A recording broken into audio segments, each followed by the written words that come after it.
Nitakacho kufundisha ni kile ambacho nilianza kufundisha siku ya Jumanne.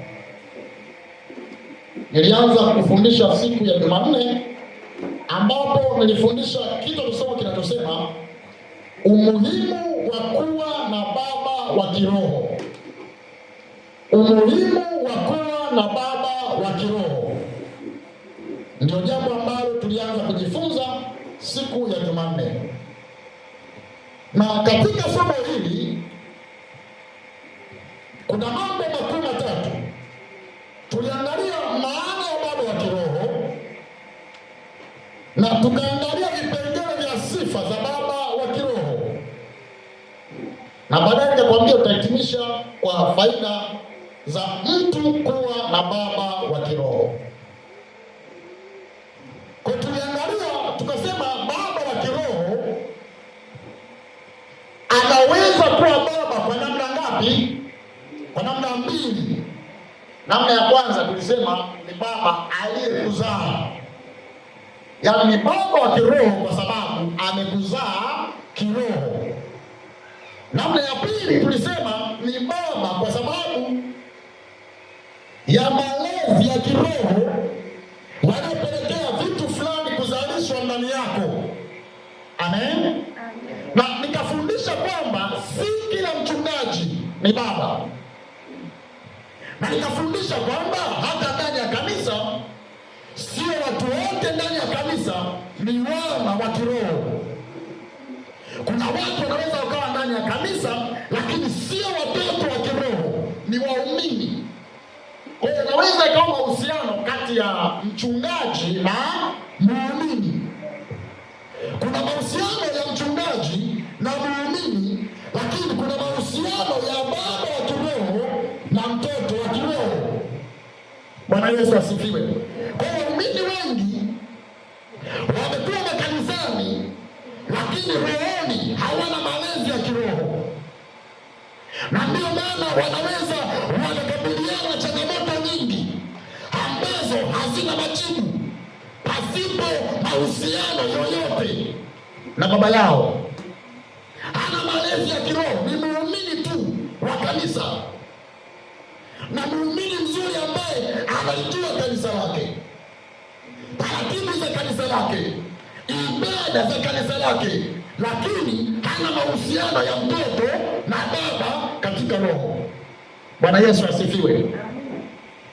Niliwapa mfano kwa mtu ambaye Paulo akasema mimi ndio niliyewazaa, si ndio?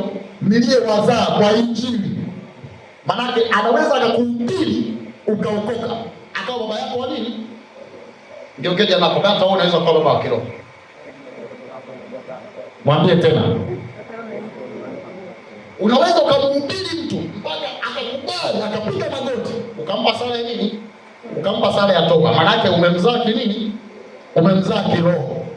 Lakini bado mtu huyo anapaswa akue kiroho, afikie pale ambapo Mungu amekusudia afanyeje? Afike. Anahitaji malezi. Unaweza ukamzaa lakini hujafanyaje? Haujamlea. Kama unavyoona mwilini kuna watoto wanazaliwa lakini hawana malezi ya baba. Utakuta amelelewa na baba mlezi. Hivi niambie, aliyelelewa na baba mlezi alafu kuna baba yake mzazi, nani atakuwa wa thamani kwake? Bwana msemi kwa sauti. Bwana Yesu asifiwe. Manake mlezi ndiye aliyempa shule, ndiye aliyemsomesha, yeye ndiye aliyemsaidia, ndiye aliyemjenga, hata leo amekuwa mtu mzima. Niliona kesi moja Tarime, baba mmoja na watoto wake. Yule baba alitelekeza mtoto akiwa na miaka 2. Baadaye akapambana kumfuatilia mtoto akiwa chuo kikuu. Ndio keja lako mwambie kama leo utajisikiaje. Yaani mtoto tangu mdogo hana muda naye. Alafu yule mlezi kapambana naye tangu utoto mpaka yuko chuo kikuu. Kipindi yuko chuo kikuu, jamaa anajitokeza. Alafu anamwambia, mwanangu inabidi uje unisalimie mimi, niko Mbeya. Sasa na kukatia tiketi ya ndege uje, na kukatia go and return.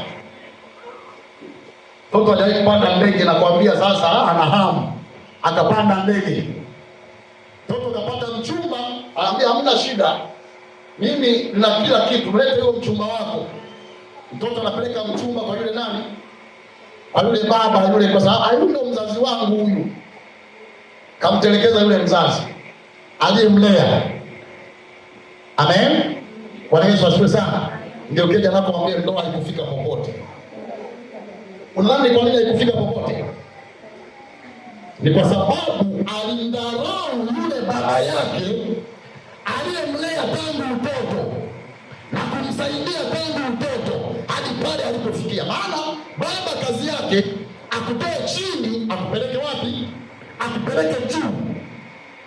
Kazi ya baba akufanye wewe ndoto yako itimie. Hiyo ndio kazi ya baba. Na ndio maana baba yeyote anawaza juu ya mtoto wake awe nani, afike wapi, aende wapi. Huyo ni baba.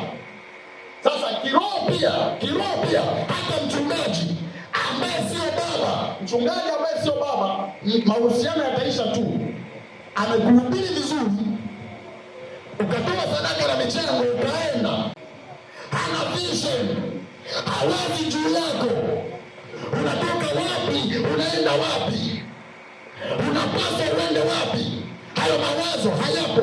Walimu wanaweza wakawa wengi, wachungaji wanaweza wakawa wengi, lakini baba wa kiroho hawawezi wakawa nini? Wakawa wengi, si ndio jamani? Nikawapa mfano wa Timotheo. Timotheo amekutana na Paulo, Timotheo akiwa ameokoka, si ndio? Anamjua Mungu. Lakini baadaye Timotheo, Paulo anasema Timotheo ni mwanangu wa kiroho. Si kwamba Paulo alimhubiri Timotheo akaokoka, ila Paulo alimlea kiroho, alimsaidia Timotheo akawa mtumishi mzuri. Yeye alikuwa hawezi kukabiliana na majaribu, akaweza kukabiliana. Alikuwa hawezi kumtumikia Mungu vyema, akaweza kumtumikia Mungu vyema. Manake Paulo alimtengeneza Timotheo. Bwana Yesu asifiwe. Kazi ya baba ni kumtengeneza mtoto. Wewe ambaye anaonekana wa kawaida, anafanywa sio wa kawaida. Wewe anaonekana ana chochote ndani yake kinaonekana. Hata ambaye hawezi yote anafanywa kuweza, maana baba anawezesha watoto. Anainua watoto toka chini, wanapandishwa juu. Bwana Yesu asifiwe. Haleluya. Sasa tulipangalia sifa za baba wa kiroho. Sifa ya kwanza tulisema ana upendo wa dhati wa kibaba. Hiyo ni sifa ya kwanza. Baba wa kiroho ana upendo wa dhati wa kibaba. Hiyo ni sifa ya kwanza. Sifa ya pili ya baba wa kiroho tuliangalia, tunasema baba hukemea na kuonya watoto wake. Baba lazima akemee, lazima aonye. Baba hawezi akasema anakuona fanya vitu vya hovyo alafu akuache. Jamani, kuna baba wa hivyo? Bwana Yesu asifiwe. Hakuna baba ambaye anaweza kukuona na kutoka alafu akuache upotoke. Hakuna baba mzuri wa namna hiyo. Amen.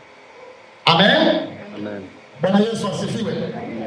Lakini sifa ya tatu tuliangalia, baba ana utayari wa kujitoa kuwasaidia na kuwatetea watoto wake. Yuko tayari ajitoe kwa ajili ya watoto. Anajitoa namna gani? Namna ya kwanza, kwa maombi. Anajitoa kwa ajili ya maombi. Mimi hapa hakuna anayeniombea mimi kama mimi ninavyomwombea. Sasa ukiniombea hapo umenitaja tu. Baba mkumbuke na mchungaji, hapo ndio umeniombea. Bwana Yesu asifiwe. Na sifa ya nne, hii sifa ya tatu tumeelewa. Yuko tayari kufanyaje? Kujitoa na kuwasaidia, kuwatetea watoto wake kwa njia ya maombi. Sio maombi tu, yuko tayari hata kutoa mali zake. Baba wa kiroho anatoa hata mali za mali zake. Ndio maana mara nyingi adui anapinga watu wenye huduma za ubaba, Mungu asiwafanikishe sana. Maana baba akifanikiwa, lazima watoto nao pia wafanyeje? Wafanikiwe. Bwana Yesu asifiwe. Hebu angalia, baba mtoto ana shida ya mtaji wa milioni 2, mama ana hela. Hivi inawezekana? Bwana Yesu asifiwe. Baba ana hela, mtoto anaweza kwenda kukopa laki 5, baba ana hela. Inawezekana? Bwana Yesu asifiwe. Kwa hiyo ambaye ana huduma ya ubaba anajitoa kwa watoto. Niliwapa mfano wa Filemoni. Paulo anaandika, anamwambia Filemoni, ikiwa unamdai chochote Onesimo, kama unamdai yoyote, kama unamlia chochote, hicho kiandike juu ya nani? Kiandike juu yangu. Mimi Paulo nitalipa kwa ajili yake. Yaani Paulo anajitoa juu ya Onesimo. Yuko tayari alipe kwa ajili ya Onesimo. Amen. Bwana Yesu asifiwe. Ukifuatilia sasa, muulize jirani yako, ulishawahi kumweleza mchungaji tatizo lako akakusaidia? Baba anaweza kuhatarisha maisha yake asalimishe maisha ya mtu mwingine. Usishangae mtu anaweza akaja na tatizo, baba una shida hivi na hivi na hivi na hivi na hivi. Hii hapa 5,000, hii hapa 10,000. Yaani unapewa 10,000 lakini kumbe mfukoni imebaki 1,000 au imebaki 1,000. 2,000. Kwa sababu ya moyo wa baba anawaza, anaumia. Yaani anawaza hivi kwamba hana hata 1,000 ya kula. Hapa anawaza mawazo ya aina gani? Anarudi kwenye nafasi yake. Mimi nikiwa sina nawazaje? Je, yeye ana hali gani? Maana Kenya baba aumizi akili, lakini mtoto amefanyaje? Amepumua. Kwa hiyo kuwa baba sio jambo jepesi. Kuwa mchungaji ni jambo rahisi. Kuwa mwinjilisti ni jambo rahisi. Kuwa nabii ni jambo jepesi mno. Amen. Maana na nabii kazi yake, nabii furaha yake, hata unabii watu wamshangilie. Hapa nasikia nini? Hilo ndio tabii, ni kweli au ni uongo? Ni kweli baba. Naona. Jamani, unaona unabii niliotoa, naona. Hilo ndio furaha nani? Wewe nikitabiria hivi na hivi na hivi, ilikuwa jai, ilikuwa. Naona. Hapo moyoni nabii anafanyaje? Anafurahi. Kama ni mwinjilisti, anataka kuhubiri injili, ahubiri watu, waokoke, watu wapite mbele, waokolewe, waombewe, wampokee Yesu. Ndio, anaona watu wangapo wamempokea Yesu, anatoa ushuhuda, anasema, "Nilihubiri mkutano wa injili Morogoro. Watu 200 wakaokoka." Furaha ya mwinjilisti ni kuona watu wameokoka, si ndio? Na muda mwingine kama ni mchungaji, hata furaha yake aone watu wamejaa, watu wanaongezeka kanisani, kusanyiko limekuwa kubwa. Hiyo ndio furaha ya mchungaji. Hata ni mhubiri wa injili, furaha yake aambiwe, umehubiri vizuri sana, wewe ni mhubiri mzuri, wewe una neno zuri. Hiyo ndio furaha yake. Lakini furaha ya baba aone mtoto ametoka chini, ameenda wapi? Ameenda juu. Furaha ya baba aone mtoto ametoka level ya chini, amepanda viwango vya juu. Kama ni kiroho, ametoka chini, ameenda juu. Kama ni kiuchumi, ametoka chini, ameenda juu. Kwa hiyo furaha ya baba haitokei kwa muda mfupi. Furaha ya baba inaweza ikatimia baada ya miaka, ikatimia baada ya muda mrefu. Na ndio maana mtu mwenye moyo wa ubaba anaweza akakaa kwa huzuni, akakaa kwa masikitiko na majonzi kwa muda mrefu.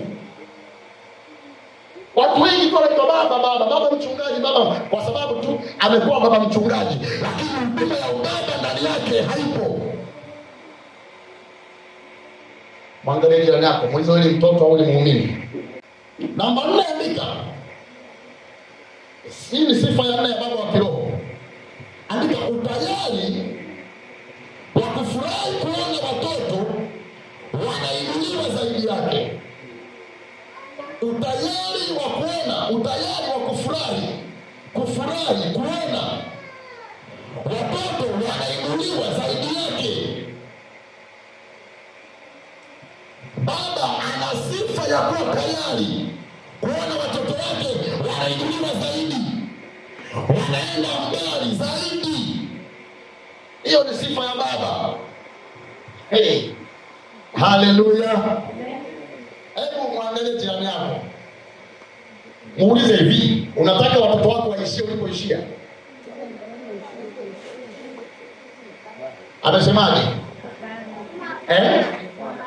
Kuna mtu anaishia la 7, anasema mimi mwenyewe nimeishia la 7, wewe ndio ufike form 4. Wewe subutu, ishia la 4 huko. Unizidi nini? Yaani baba au mzazi anashindana na mtoto wake, yuko katika mwili, yuko hivyo. Angalia mwilini, wazazi wanajivunia watoto wao. Anasema mwanangu amesoma hadi chuo kikuu. Yeye hajui kusoma, anajisikia raha kabisa. Mwanangu amesoma, anajua kusoma.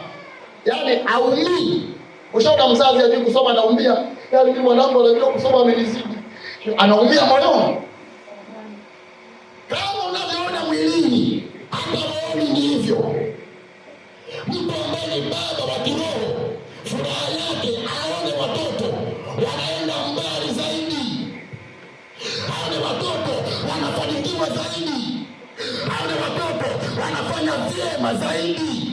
Angalia wachungaji wengi ambao hawana huduma ya ubaba, kuna namna ambayo wanamisitu watoto wao kiroho, kuna namna ambayo wanawaziba, wanawazuia, wanawekea mipaka wasitende vyema.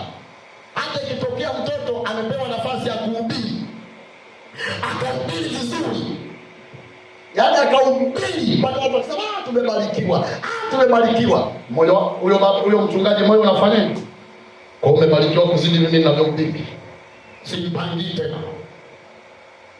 Au pengine ni mtoto wa kiroho, anatenda kazi vizuri, anaombea watu wamepona, anaombea watu wamepona magonjwa yao, hata pengine anahubiri, hata viwete wakatembea, hata vipofu wakaona, moyo wake unauma. Yaani huyo mchungaji anajilinganisha, anajifananisha na mtoto. Huyo sio baba wa kiroho. Baba wa kiroho anafurahia aone watoto wanaenda mbali. Kama ni maombi, wanakwenda mbali. Kama ni kumtumikia Bwana, wanaenda mbali. Kama ni uchumi wao, unakwenda mbali. Maana yeye anafanya wale watoto wanasonga mbele. Amen. Bwana Yesu asifiwe. Amen. Kama hana huduma ya ubaba, haone mtu ambaye anainuka anakandamizwa. Mwambie lako, una bahati wewe. Unabembelezwa kumtumikia Mungu wewe. Watu ambao wamekuwa na kiu na shauku ya kumtumikia Bwana, ile nafasi hawaipati. Wale nafasi unaipata hata unaifanyia kazi kwa mazoea. Wale nafasi unaipata hata shauku ya kutenda hauna. Baba wa kiroho anakupa nafasi uinuke, wewe mwenyewe unakataa kuinuka. Baba wa kiroho anaona kile ambacho kiko ndani yako, anatamani kapokee kwenda juu, lakini wewe mwenyewe unafanya uzembe. Yeye hatadaiwa. Bwana Yesu asifiwe. Maana sifa ya baba, anaona mbali ambapo mtoto haoni. Sifa ya baba, anamjua mtoto kuzidi yeye anavyojijua. Amen. Hiyo ni sifa ya baba. Hapa kanisani mimi ndo naongoza kuwajua watu zaidi ya wewe unavyowajua. Ninakujua zaidi ya vile unavyojua na kujua. Ndio ukeje na kwa mchungaji anakujua kuzidi unavyojua na kujua. Mwambie tena. Yanasema anakujua kuzidi vile unavyojua na kujua. Yaani wewe unajua ananijua hivi, kumbe anakujua hivi. Haleluya. Baba ili amlee mtoto wake lazima afanyeje? Lazima amjue, lazima amtambue vyema. Na tena ninakujua hata kuzidi wewe unavyojijua. Maana ni baba anajua. Baba lazima amtambue mtoto, ajue mtoto amebeba nini, anapaswa aende wapi, afike wapi, na ana changamoto gani. Mwambie lako baba ana wivu na mtoto wake. Unaweza kumwona wivu mtoto wako amependeza? Utakuwa baba au utaila kabisa. Ana amependeza hivi. Amependeza hivi. Unamwonea wivu mtoto wako. Wewe si baba wa kiroho. Baba wa kiroho shauku yake aone kila mtoto anafanyaje? Anaenda juu.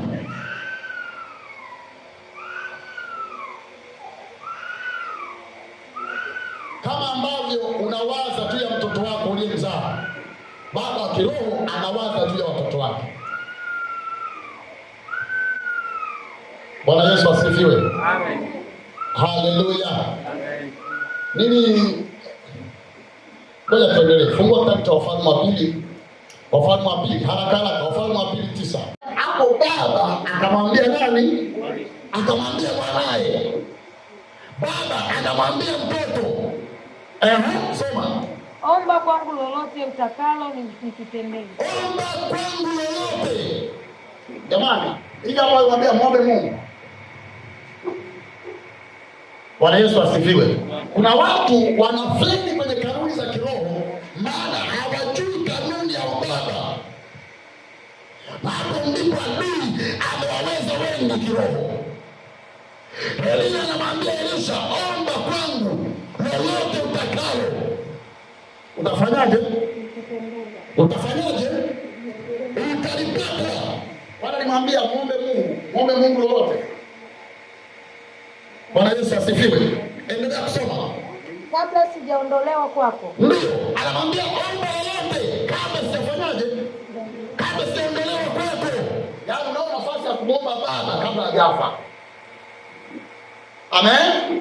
Yakobo alipozeeka, sawa, kabla hajafa akawaita watu wake ili afanyeje?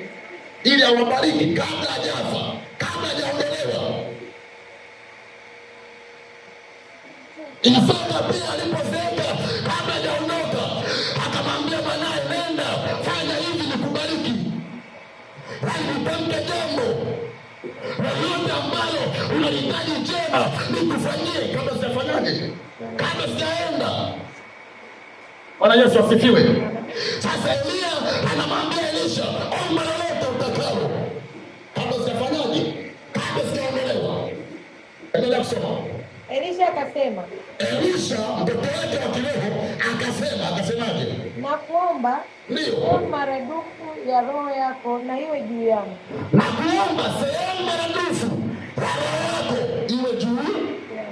Unajua alichokiomba ni nini? Alichokiomba ni nini Elisha? Anamwambia sehemu ya roho yako maradufu iwe juu. Anamwambia hivi, yaani mimi wewe uliotumika, mimi nitumike maradufu zaidi yako. Yaani upako uliotembea nao, mimi nitembee nao kuzidi. Naomba hiyo.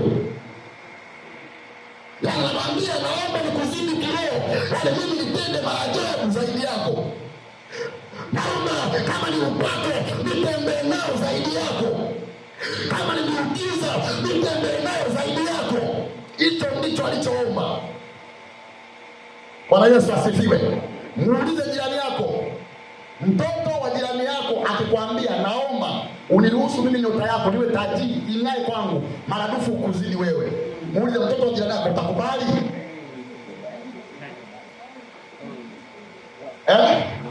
Labda ni wa kiroho sana. Muulize vizuri. Muulize mtoto wa ndugu yako. Mtoto wa ndugu yako akwambia mimi nyota ulionayo iwe kwangu halafu iwe maradufu zaidi. Muulize jirani yako, utakubali? Bwana Yesu asifiwe. Haleluya. Elia anaambiwa nahitaji nibebe hiyo maradufu hiyo juu yangu. Elia alimwambia kwa hakika umeomba jambo gumu. Kwa nini alisema gumu?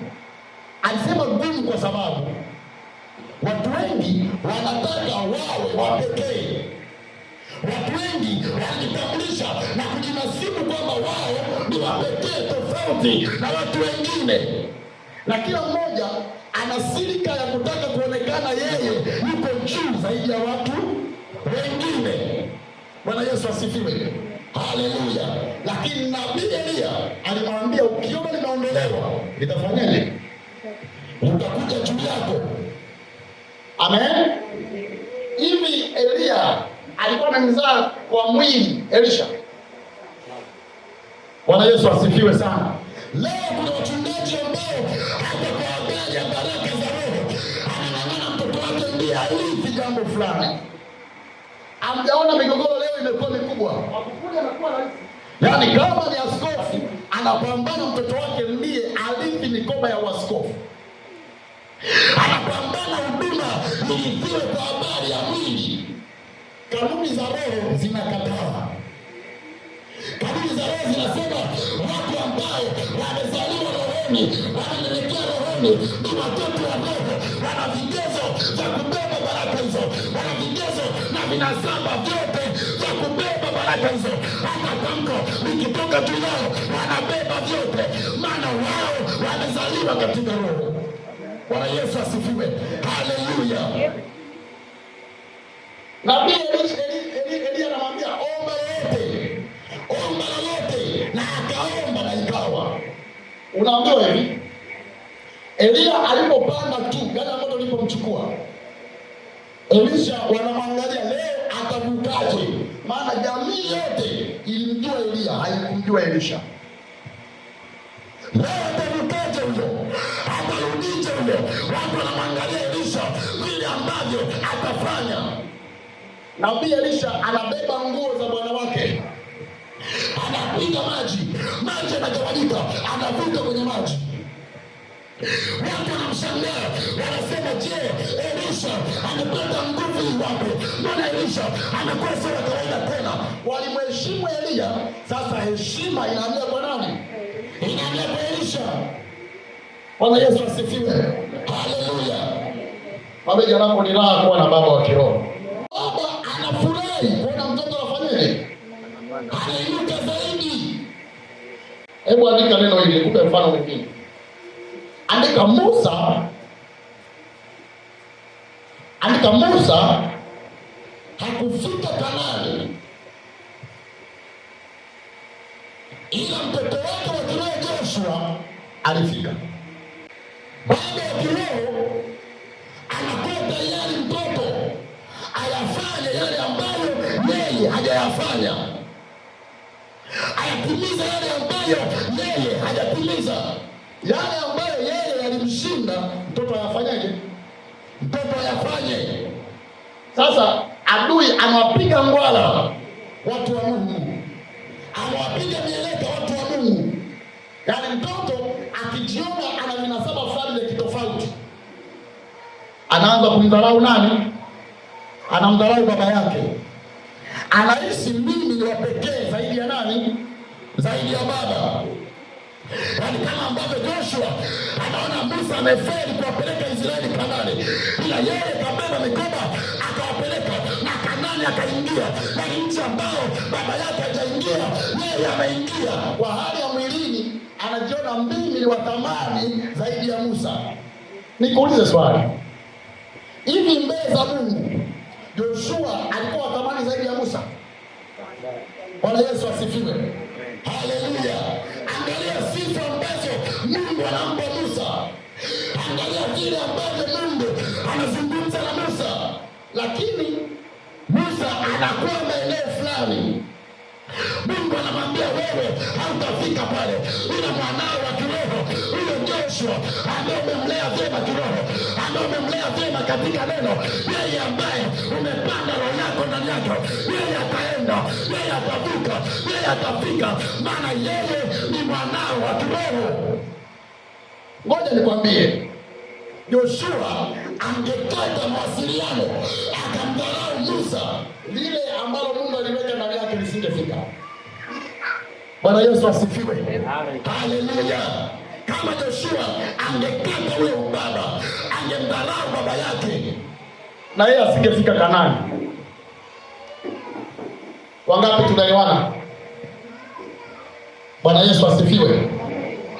Mwambie jirani yako utayari wa kufurahi kuona mtoto anafanikiwa zaidi. Mwambie tena. natamani ufanikiwe zaidi. Amen. Sema amen. Amen. Natamani ufanikiwe zaidi kiuchumi. Amen. Natamani ufanikiwe zaidi kihuduma. Amen. Natamani ufanikiwe zaidi katika maisha yako. Amen. Maana furaha yangu ni kuona umefanikiwa. Amen. Andika jambo la 5. Andika jambo la 5. Andika kubeba maono ya maisha yako. Kubeba maono ya maisha yako mikononi.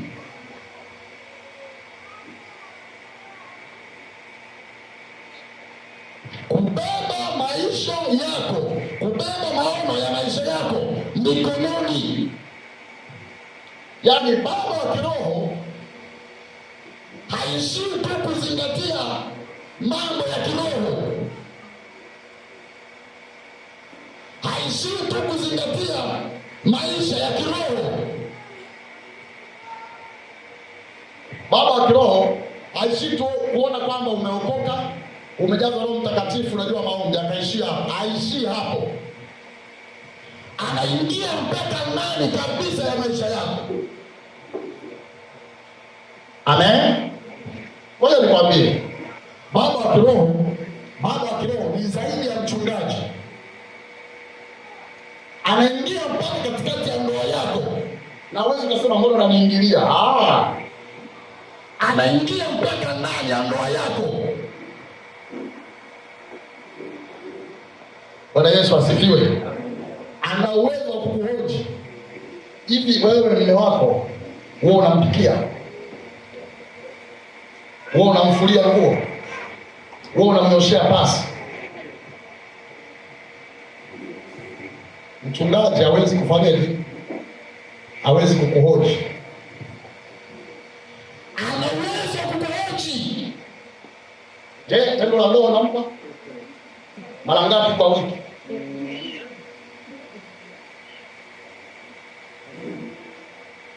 Bwana Yesu asifiwe. Huyo ni baba wa nini? Baba mimi simuelewi mwanamke, simuelewi. Kwa nini umuelewi? Mimi sielewi, naona kabisa eleweke. Yaani naona mmepishana yeye. Mwezi huu umempa tendo la ndoa mara ngapi? Tuseme kwamba tunaanza mambo sio ya kiroho. Wewe nikwambie, hivi unategemea baba yako mzazi aenda kuulize, ulimpa mume wako? Eti atakuja kuuliza baba.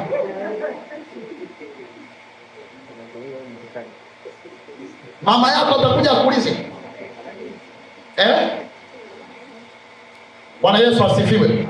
Watu wengi wanadharau kuwa na baba, hawajui kuwa na baba ni zawadi ya hali ya juu mbele za Mungu wako.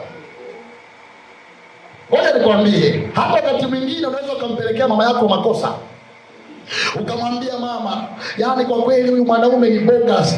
Bogus haijawahi kutokea. Imekuwaje kwani? Ni bogus. Mimi nakwambia, hapa juzi nakwambia tumekosana, akaniambia yeye una akili kama mama yako. Ameniunganisha na mimi. Hivi niambie, kuanzia hapo mahusiano ya huyo mama na huyo mume wako yatakuwepo? Nakwambia hivi, mtasameheana ninyi, lakini lile halitatengenezeka. Bwana Yesu asifiwe. Kwa nini? Kwa sababu umepeleka nyumbani, haukupeleka kwa baba yako wa kiroho. Baba yako wa kiroho angekujenga, angekusaidia. Na wengine wanasema kwamba ili usilifikishe kwa mchungaji, ili usilifikishe kwa mchungaji. Yaani wamefanya la kwao ni la kwao, wanatibwana, wananuiana mwezi mzima, tusimwambie mchungaji. Wamejaa mapepo mwezi mzima, tusimwambie mchungaji.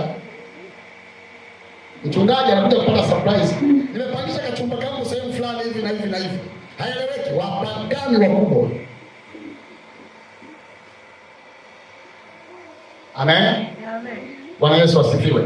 Ndio kile yako, mwambie kuwa na baba wa kiroho ni zawadi kubwa. Mwambie tena. Bwana Yesu asifiwe. Haleluya.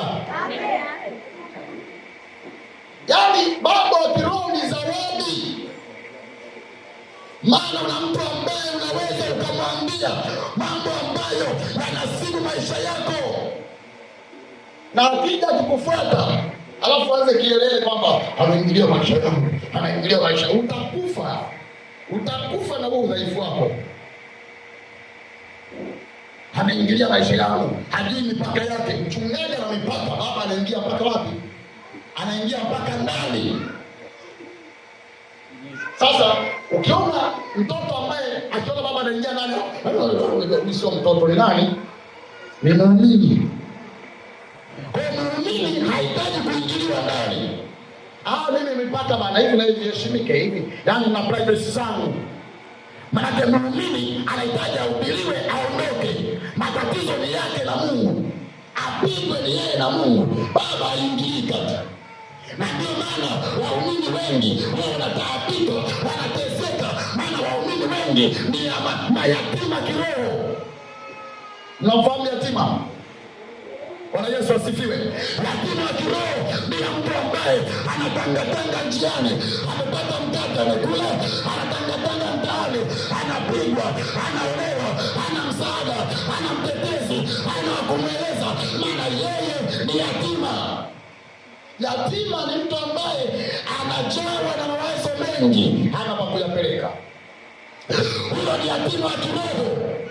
Yatima hana msaada, yatima hana mshauri, yatima hana mentor, hana mtu ambaye atamguide, hana mtu ambaye atamwambia hapana, hapo usiende hivyo, wewe tenda hivi, hiyo hapana, wewe nenda hivi. Yatima hana mipaka.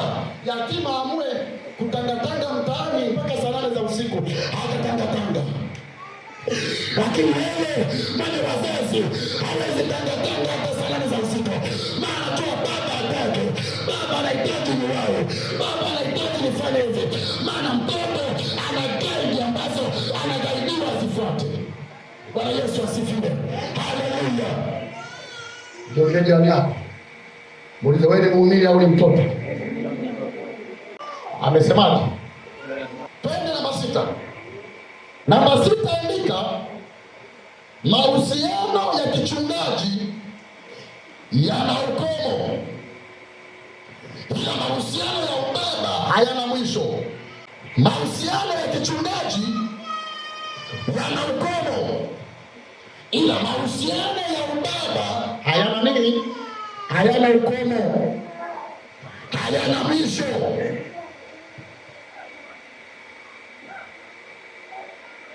Kwa nini mahusiano ya kichungaji yana mwisho? Yana mwisho kwa sababu unaweza ukahama, si ndio? Leo uko Dar es Salaam, kesho uko Arusha. Unaishi Arusha, utasali kwa mchungaji mwingine, si ndio? Kesho kutwa uko Mbeya, utasali kwa mchungaji mwingine, ndio? Au leo uko hapa live unahubiriwa na mchungaji Dauda. Baada ya muda utashangaa mchungaji Dauda amekabidhi mtu mwingine ambaye ndiye anaelea hiyo kanisa hapo. Maana utaanza kulelewa na mwingine, utalelewa na mchungaji mwingine. Kwa hiyo malezi ya kichungaji yana mwisho, ila malezi au uhusiano wa ubaba hauna nini? Hauna mwisho. Leo kuna mtu anasema mimi niko mchungaji Dauda hapo sasa hivi, nimehama sasa hivi. Uko wapi? Niko Magalaku sasa hivi. Magalaku kuna nabii nimempata, nabii mzuri, si ndio?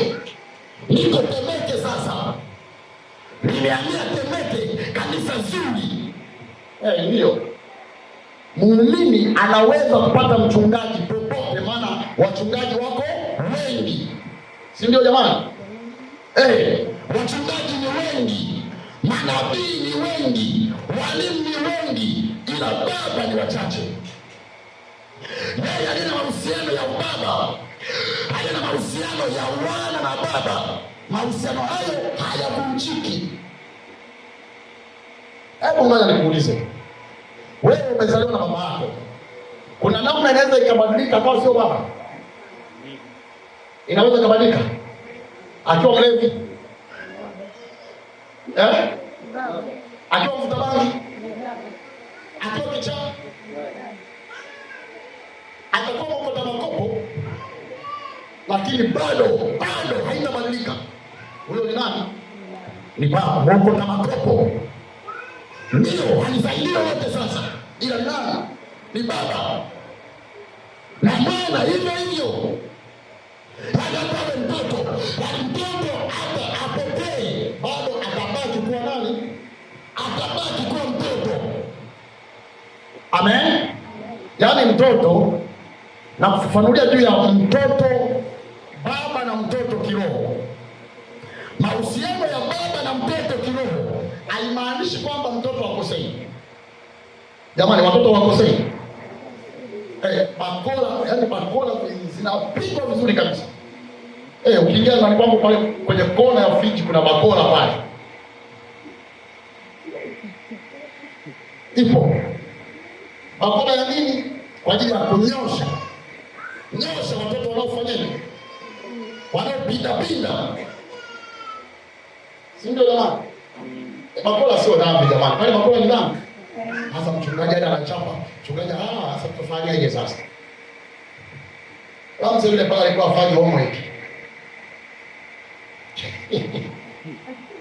Akasema alisimizia nini? Asimizia kuna kitu kinafanyaje? Ni sawa, kinafanyaje? Nikitaka kuandika kuna kitu kinanizuia hivi nashindwa kuandika. Wewe. Kuna kitu kinanivaa hivi kinanizuia kabisa nashindwa kuandika. Lala chini hapo. Tuondoe hicho kitu. Sasa sio. Bakola hapa. Muulize yule pale, hicho kitu kiliondoka au kijaondoka? Bwana Yesu asifiwe. Kwa kuna eneo ambalo Biblia inasema ujinga umefungwa kwenye moyo wa nani? Wa mtoto. Ila fimbo ya adhabu itafanyaje? Itafukuzia mbali ujinga huo. Amen.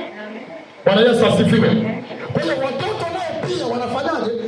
Wanakosea. Watoto pia wanafanya maajabu, wanafanya mambo ya hovyo. Lakini kufanya mambo ya hovyo haibadiliki kwamba sio nini? Sio mtoto. Si ndio? Lakini baba lazima amjue huyu ni mtoto, huyu ni muumini. Baba lazima ajue huyu ana mahusiano ya wana. Huyu si mtoto, huyu ni muumini. Muumini hataki kuguswa, hataki kuonywa, hataki kurekebishwa, hataki karibio. Mwana yuko tayari. Na ndio maana mwana unaweza ukamweka chini bakola. Na baada ya muda amecheka vizuri, amerelax. Maana ni nani? Weka bakola kwa muumini uone.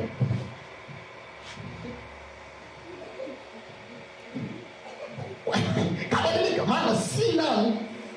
Si mwana. Wewe kama unabisha, tembea hapo utafute mtoto wa jirani. Kwa nini unapigana? Umpige bakola uone kitakachotokea. Ukicheza akirudi nyuma ile akishika jiwe utakula na kisogo. Lakini kwa baba yake hawezi kufanya hivyo. Bwana Yesu asifiwe. Wanasaikolojia wanasema adhabu nzuri ni adhabu ya mzazi. Na ndio maana sisi tuliosomea ualimu, hata unapomwalika mzazi kwa mtoto aliyekosea kinidhamu, mzazi anapofika shuleni huwa anaambiwa mtoto kafanya ABCD, tunaomba mwalimu. Wangapi wameshawahi kuona kitu hicho? Tena ukicheza wanagonga kengele, wanataka waone mzazi amekaza mkono. Adhabu nzuri ni ya nani? Ni ya mzazi. Mzazi akifanya adhabu, maana yake kuanzia pale tatizo linakuwa jepesi kufanyaje? Bwana Yesu asifiwe. Haleluya. Mmoja na watoto wanakosea. Mwambie tena. Adelina yuko. Adelina ameanza grade 1 akawa anachana makaratasi. Mbona karatasi hii daftari linakuwa jepesi? Makaratasi anachana.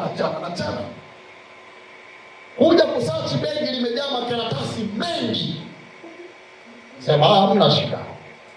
Anza kuvilalia kwanza, sivumilii mpaka shuleni kwanza. Tuanzie hapa kwanza. Akavilalia kwanza vya spidi. Baada ya pale kaambia twende shuleni.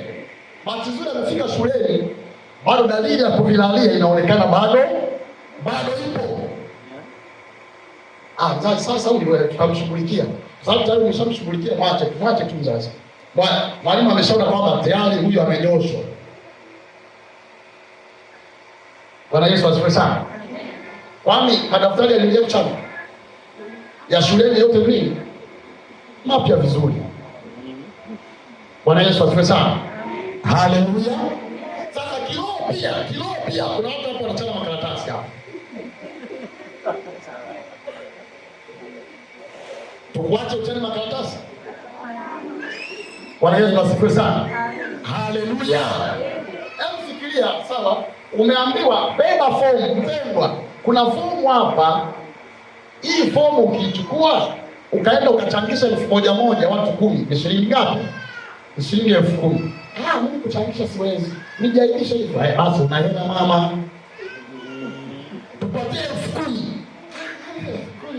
Mchungaji angalia hali za watu kwa sababu kutana makaratasi. Sio kutana makaratasi huko. Ndio kile hapo hanisema makaratasi.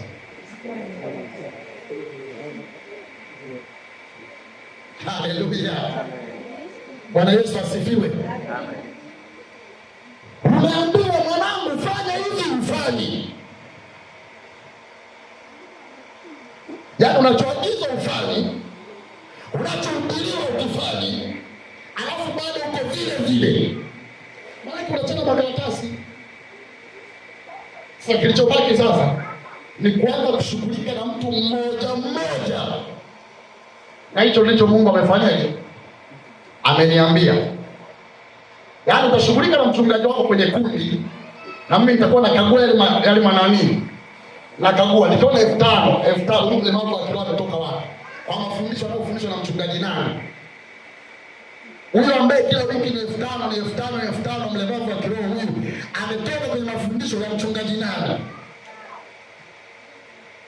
Hata maskini anayesukuma na katroli hivi alikuwa Mungu asingetupatia 5,000 kwa wiki.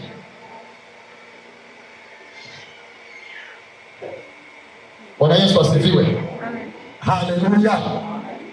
Mambo yanako kutoa ni kuchana makaratasi. Mbona umwambii? Magnet ya uzungumzi. Elia, mwambie Anita. Elia, mwambie Anita.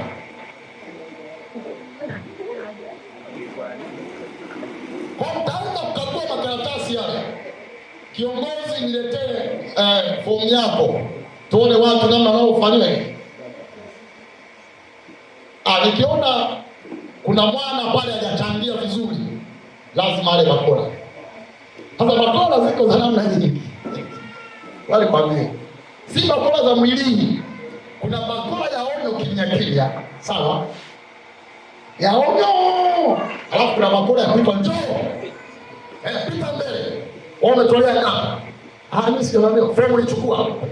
Hiyo ni bakora, sio bakora. Yaani kuna bakora za aina nyingi. Mchungaji anaaibisha, ndio bakora hizo. Bwana Yesu asifiwe. Haleluya. Na amani kwa sababu kiwanja tunanunua. Haleluya. Wewe ikifika tu milioni 15, 20, mambo ya Chanika hamna. Ila ikibaki milioni 7, tutafuta shamba kule Chanika la milioni 4, milioni ngapi kule. Tukaanza kuhubiri watu wa Chanika. Tuanza kupambana na mapepo upya tena ya Chanika. Wakati mapepo ya sijatu tulishavunja miguu sasa hivi ya nani. Kwa hiyo Mungu huwa anamtumia baba wa kiroho kuingiza baraka kwa watoto. Kwa hiyo baba wa kiroho ni chanzo cha baraka za Bwana kwa watoto. Baba ni chanzo cha baraka kwa watoto. Amen. Kwa hiyo kuwa na baba wa kiroho tafsiri yake ni kuwa na mtu ambaye ataachilia baraka za Bwana juu yako, atanena baraka juu yako.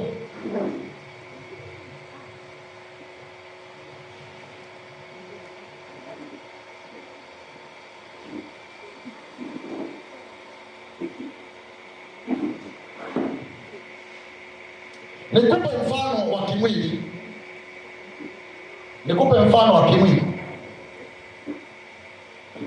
Isaka alipozeeka akataka kumbariki Esau. Akamwambia, mwanangu, nenda katafute mwanambuzi, nitengenezee kitoweo kizuri, nile nishibe, nifurahi, nikubariki. Hivi alipotengeneza Yakobo alibarikiwa kubarikiwa? Alibarikiwa kubarikiwa. Amen. Sasa hebu tujiulize sasa, kulikuwa na umuhimu gani Isaka aachilie zile baraka? Kulikuwa na umuhimu gani? Kulikuwa na umuhimu gani Isaka aachilie baraka? Maana Isaka anasema, najiona hali yangu na uzee wangu. Alijiona hana muda mrefu na kutakiwa aondoke bila kuachilia nini? Bila kuachilia baraka.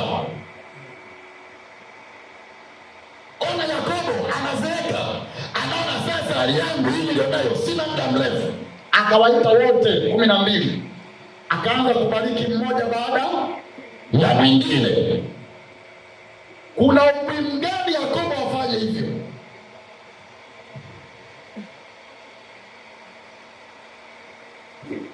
Kwa hiyo kuna nguvu katika roho. Baba wa kiroho amebeba njia ya baraka juu yako kutoka kwa Bwana. Kuna baraka ambazo hawezi kuzipata hata ufanye nini bila ufunguo wa baba wa kiroho. Unaweza ukapata vitu fulani tu kwa level fulani, lakini ufunguo wa baraka uko kwa baba.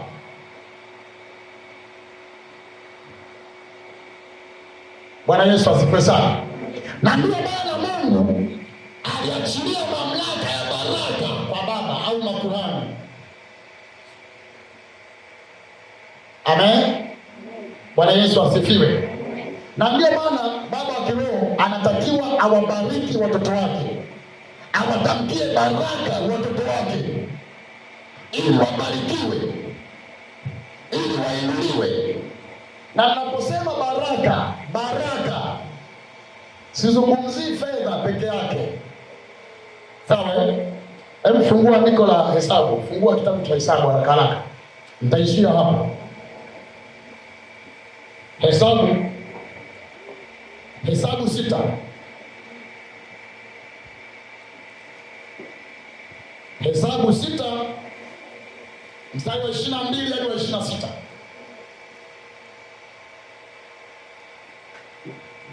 Hesabu 6:22 hadi 26. Bwana anamwagiza Musa. Bwana anazungumza na Musa. Anamwambia Musa, mwambie Haruni na uzao wake, mwambie Haruni na watoto wake. Haruni alikuwa ni kuhani. Haruni ni mchungaji. Amen. Haruni alikuwa baba wa kiroho wa Israeli. Asa fungua pale, tusome kwa pamoja mstari wa 22. 1, 2, 3, tusome. Kisha Bwana akanena na Musa. Akanenaje? Akamwambia,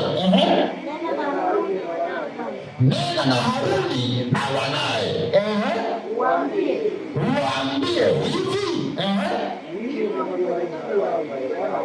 ndivyo utakavyowabarikia wana wa Israeli. Tulia kwanza uniangalie.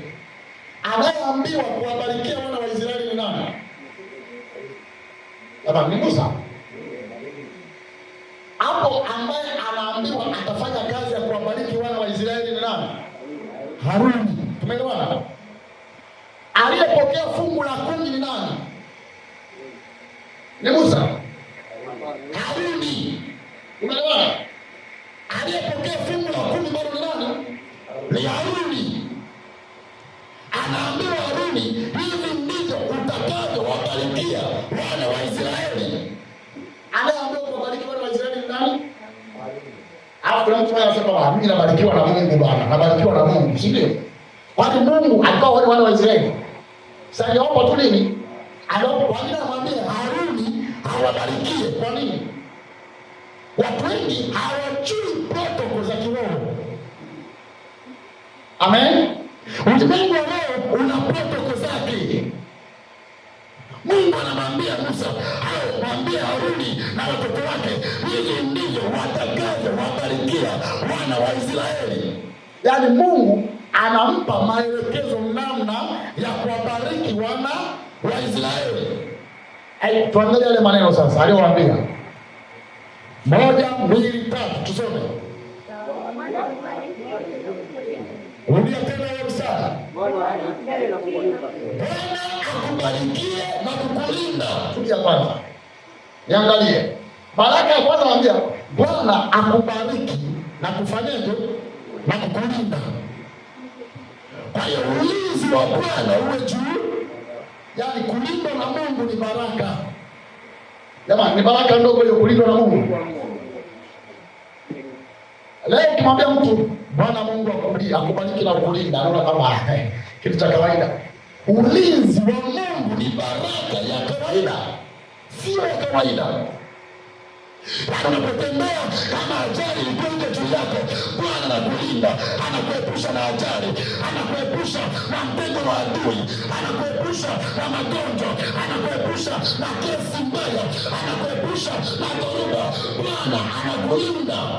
Ni baraka kubwa mbele za Mungu. Kwa nini Mungu hajataka tu baraka ziende na hapo utajabu? Mungu anamwambia Haruni ndio atamke baraka. Lakini anayefanya ni nani? Anayefanya ni nani? Mungu mwenyewe. Hiyo point inasemaje?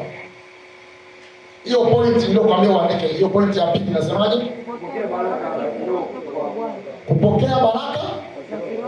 Kwa hiyo baba ni chanzo cha wewe kupokea baraka kutoka kwa nani? Baba anasababisha.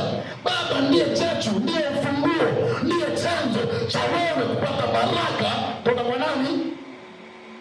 Wana wa Israeli ili wabarikiwe walihitaji tamko la nani? Tamko la Haruni. Amen. Bwana Yesu asifiwe. Kwa hiyo baraka ya kwanza anamwambia tamka Bwana akubarikie na kukulinda. Yaani Mungu akubariki, alafu afanyeje? Akulinde. Ukibarikiwa alafu kawa una ulinzi, baraka zile zinafanyaje? Zinatembea. Wewe umpatie mtoto mdogo yule $5,000,000 alafu hana ulinzi, si amna pale ananyang'anywa. Hiyo kumpa imemsaidia nini? Wewe umempa afya njema, umempa afya njema, alafu anafika pale anapigwa mshale wa ugonjwa. Ule uzima uliompa umesaidia nini? Ndio maana baraka ya kwanza akaambiwa abarikiwe na alindwe na Bwana. Mstari unaofuata, Bwana akufunulie uso wake.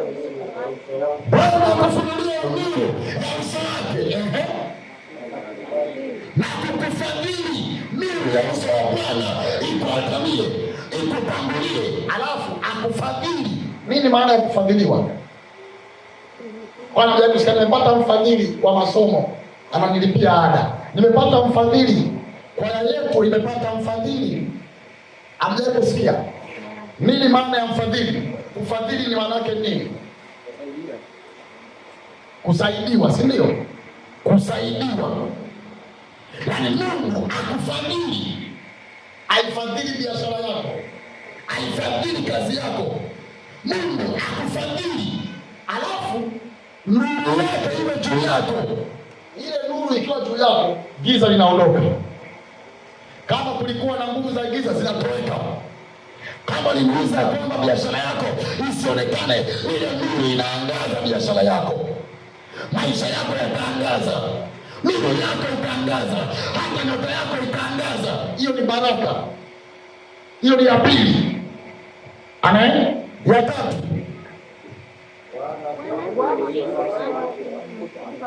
Bwana kuinulia uso wake na kukupa nini? Na kukupa amani. Yaani Mungu asifiche uso wake, bali akuinulie uso wake uone. Yaani umuone Mungu na akupe nini? Mwambie wako amani ni baraka. Mwambie tena. Hivi hata uwe na hela hauna amani inakusaidia? Hata uwe na chochote hauna amani inakusaidia? Kwa hiyo baraka za Bwana zinaambatana na amani. Amani ya moyo. Unakuwa na amani. Muulize jirani yako, una amani? Amesemaje? Amenyamaza? Mwambie leo Mungu atakupa usijali. Tumeishia hapo. Unataka tukupe yako. Haleluya. Sasa nataka tuombe kwa ufupi. Lakini kabla sijaomba, naomba niwape zawadi kundi la washindi. Amen. Baba, naiombea maji haya na kuyaweka wakfu mikononi mwako. Ninapowapa watoto wako, iwe ishara ya utii. Kundi hili kama kanisa, ndani ya kanisa hili, mchungaji wao na waumini wake nawaweka mikononi mwako. Familia yao na watoto wao wawe salama kwa jina la Yesu Kristo. Bariki kazi ya mikono yao, wainue na kuwaongeza na kuwazidisha. Katika jina la Yesu tumeomba. Amen. Sasa kwa sababu umekuwa washindi kwa wiki mbili, itakiwa niwape zawadi mara mbili, lakini sasa siwezi kuwapa mara mbili. Kwa sababu umekuja nani? Au unasemaje? Niwape mara mbili? Hamna. Basi ngoja niwape mara mbili. Ili msije mkavunjika moyo mkasema ukiwa zawadi mara mbili mfululizo haupati zawadi. Sawa. Anza mchungaji. Mungu akubariki mchungaji na kundi lako. Bwana atie nguvu na kuongeza. Mungu akubariki tumishi katika kanisa hili. Amen. Mungu akubariki muumini mwema katika kanisa hili. Bwana waongezee umoja na mshikamano. Naomba mumsikilize mchungaji wenu anapokudai mchango. Usimpe 5,000 tafadhali. Ule moyo ulionao uendelee kuongezeka na usimdharau Mungu kwa kumpa 5,000. Chukua fomu, changisha kabisa. Kazi hii hakuna mfadhili ambaye anatunulia kiwanja. Ni sisi wenyewe tunaonunua nini? Kiwanja. Kwa hiyo nitaendelea kuliombea hili kundi. Inaitwa hili kundi? Na inakuwa hivyo, na kuhakikishia inakuwa hivyo kabisa bila mashaka yoyote. Kwa unaweza ukafanya chochote kupitia maji hayo, maana kuna nguvu ndani ya hayo maji. Baada ya hapo sasa, simama kwa miguu yako. Tutaliombea kanisa kwa ujumla. Bwana aliongeze kanisa, Bwana alizidishe kanisa, Bwana alibadilishe kanisa, Bwana alitie nguvu kanisa.